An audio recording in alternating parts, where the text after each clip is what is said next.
Hey everybody, Randy Justice. We had a 2014 Dodge Caravan come into our shop. Had another shop had worked on it, and line blew off and had transmission fluid going everywhere. So we brought it in.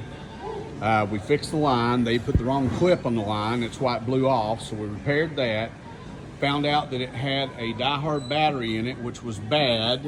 It was still within the warranty, and since we're a Die-Hard dealer, we replaced the battery under warranty.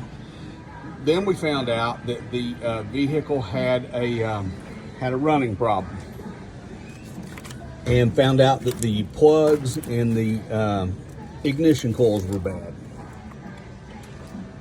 So we recommended that the customer replaced the spark plugs and ignition coils.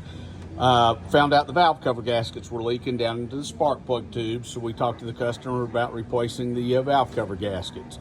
Now, this is where I tell people all the time that we do not have x-ray vision. We cannot see into an engine, and there's things you can find when you get into an engine that there's just no other way to know. And I'm going to show you when we got the valve cover gaskets off. This is the camshaft in the engine. This is what opens the valves in the cylinder head and makes everything run. As you can see, when we got in here, and you can see on this cam lobe, this is a cam lobe right here, there's excessive wire on the cam lobes. And if you'll look, there's some, I don't know if you can see it well in the video, there is metal down in there where parts have worn out. There is we've already got the front valve cover back on, but there's a broken valve spring.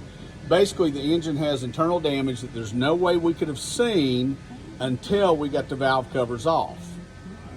A lot of people don't understand when you're diagnosing a car, sometimes you'll find one problem and it just leads to another problem and another problem and another problem. Now, this engine only has right at 126,000 miles on it. What causes this kind of problem, where you have the metal in the engine and where you have the excessive wear, it's lack of maintenance. That's point blank what it is. It's because you don't do your regular oil changes, and it's because you let it go and go and go and go. So then it gets to a point at 126,000 miles where it damages the engine, and there's really only a couple of routes to go to repair this.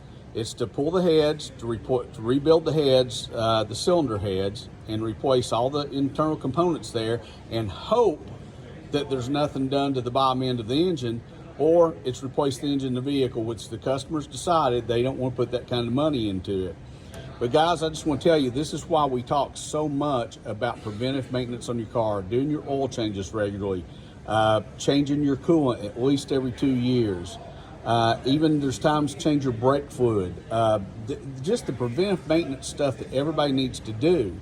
I mean, vehicles are expensive nowadays, and you know, a few $100s to keep it maintained and preventing these problems is a whole lot less compared to $5,000, $6,000, $7,000, $8,000, $9,000, $10,000 when you start having to replace engine and major components. Anyway, just want to show it to you.